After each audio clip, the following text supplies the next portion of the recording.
Buat kalian semuanya yang sedang mencari token dengan utility yang kuat ya, atau best project yang nyata ya, saya saranin kalian adopsi kedua token ini ya, KLG token ya, dan BCL token. Best project dari kedua token ini adalah Pulau Katanglingga. Developer dari kedua token ini atau dari kedua project ini adalah owner langsung dari Pulau Katanglingga, teman-teman. Kedua proyek ini juga didukung langsung oleh pejabat-pejabat dan orang terkenal di Indonesia, teman. Salah satu dari token ini, teman-teman, sudah bisa di staking dengan APY yang tinggi ya. Jadi tunggu apa lagi? Silahkan join, teman-teman, link di deskripsi.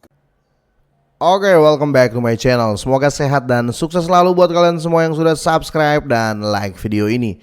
Dan buat teman-teman di rumah yang dalam keadaan kurang enak badan atau dalam keadaan sakit, saya doain cepat sembuh, teman-teman. Biar kita bisa trading dan trading bareng lagi tentunya. Oke, langsung saja. Lama saya nggak bahas lunch, teman-teman. Kali ini saya mau bahas lunch ya. Tapi seperti biasa, teman-teman ya, dengan market yang lagi anjlok ya, semuanya lagi pada merah ya, sampai ke 100, teman-teman, itu lagi merah semuanya. Nggak ada yang jago ya. Paling adalah 1% ya. Yang 1% dari semua kripto itu adalah ya naik-naik ya. Dan untuk di LUN sendiri, teman-teman ya, kita lihat di sini penurunan juga terjadi, teman-teman, 7% ya dalam 24 jam ya. Ini sangat-sangat besar, dan 8536 di harga terupdate-nya, dengan masih 4-0 di belakang koma ya, kira-kira seperti itu untuk harganya. Tapi overall semua memang lagi turun, teman-teman. Siapa sih yang jago ketika market lagi biris seperti ini? Apalagi ada berita kemarin dari Peter Brand ya, dia malah memberikan opini dan dipublish ya, dia mengatakan Bitcoin sudah pembalikan arah atau balik tren ya, ke tren biris atau ke tren turun, teman-teman ya. Dan market langsung bereaksi ya, karena sekali lagi buy news, teman-teman.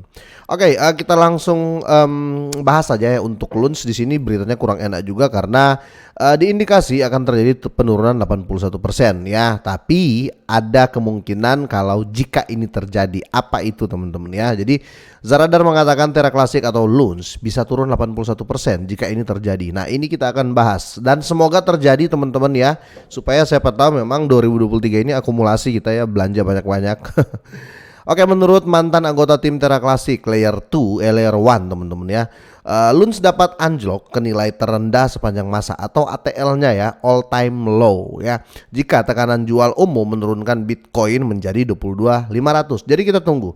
Jika harga Bitcoin, ini prediksinya ya, jika harga Bitcoin menyentuh 22.500 ya, kemungkinan besar ya Lunch itu bisa anjlok ke bisa anjlok 81%. Dan semoga saja, teman-teman ya, semoga saja ya, semoga saja supaya ya bisa serok lagi. Kalau saya ya, saya nggak ngajak kalian untuk serok, teman-teman.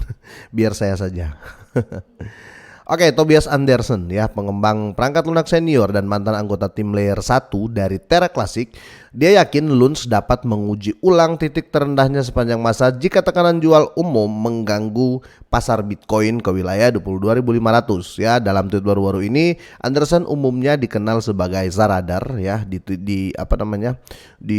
akun Twitternya ya. Dia membuat pernyataan ini sambil menarik perhatian pada kekhawatiran yang berkembang seputar pergerakan harga Bitcoin saat ini. Jadi memang lagi lagi digempur memang bad news ya untuk Bitcoin, makanya semuanya bereaksi. Dan ini postingan resmi, postingan langsung ya, bukan hoax atau fake ya. Kalian bisa cek langsung di Tobias Anderson ya di Twitternya, ini postingannya, teman-teman. Dan di sini komentar Zaradar datang dari lonjakan harga Bitcoin yang tiba-tiba, yang segera mendahului penurunan besar-besaran sebesar 5% ya.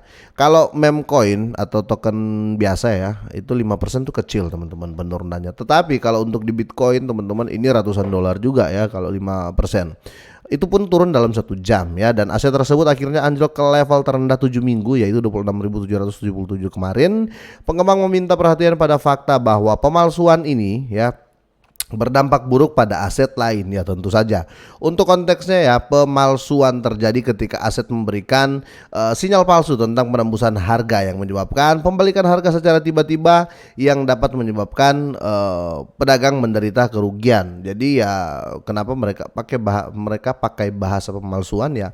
Karena sekali lagi ini candlestick ya, ini technical analysis ya. Jadi banyak yang fake ya, atau banyak yang palsu ya, banyak yang tidak patut kita ikut 100% ya. Contohnya kalau kita analisa menggunakan candlestick itu teman-teman ya, dia jalan terus gitu loh ya. Jadi palsunya itu bisa dibilang ya palsu elegan lah ya, bukan palsu yang kasar. Oke, selanjutnya indikator material ya.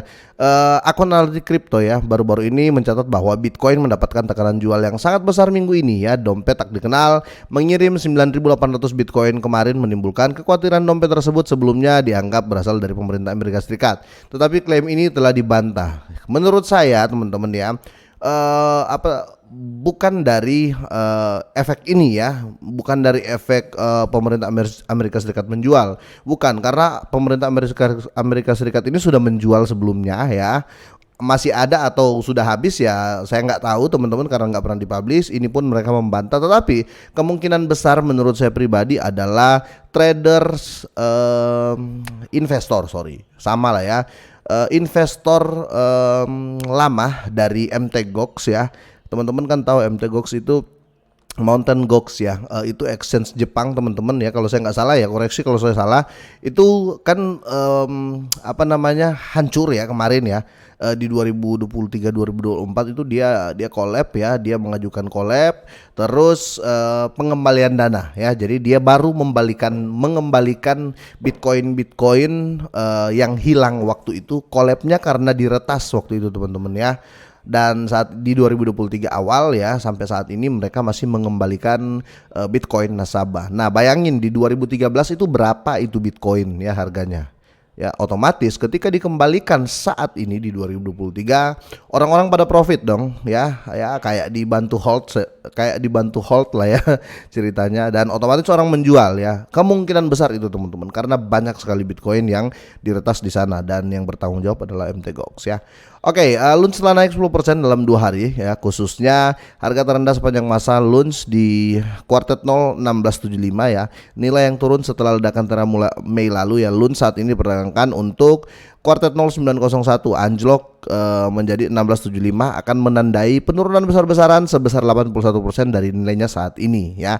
Jadi tetap diwaspadai ya, tapi kalau menurut saya ya, kalau mau turun yang banyak gitu loh ya, turun yang banyak. Kalau bisa turun tuh 1000% ya, 10 kali lipat turunnya kalau bisa seperti itu ya. Karena mungkin teman-teman masih ingat ya yang Belvin ya, influencer besar juga di Indonesia, dia waktu LUNS turun besar-besaran dia nyerok ya 9 juta jadi 2 miliar. Jadi kalau mau turun tuh jangan setengah-setengah, turun tuh langsung dam gitu loh ya, supaya kita bisa akumulasi. Oke, LUNS saat ini turun 6,10% dalam 24 jam terakhir. Perlu disebutkan bahwa aset berhasil melawan tren pasar secara keseluruhan kemarin yang menutup dengan 4,27% ya, sementara Bitcoin dan aset lainnya mencatat kerugian ya. LUNS telah meningkat sebesar 10% dalam 2 hari terakhir ya, meskipun Bitcoin menghadapi sesi kerugian berturut-turut dalam 5 hari terakhir, tetapi nyatanya dia kembali ke laptop teman-teman ya. Nyatanya LUNS juga kembali turun ya sekitar hampir 7% ya di sini. Oh, sudah lebih 7,30% dalam 24 jam ini ya, via CoinMarketCap ya. Dan ya ini yang kita lihat saat ini ya, banyak sekali bad news tentang Bitcoin ya, tentang Binance dan lain-lain. Akhirnya ya terjadi kondisi market seperti ini ya, karena kalau pengumuman CPI, kenaikan suku bunga dan lain-lain itu aman-aman saja kemarin ya, tapi ya market berbicara lain ya.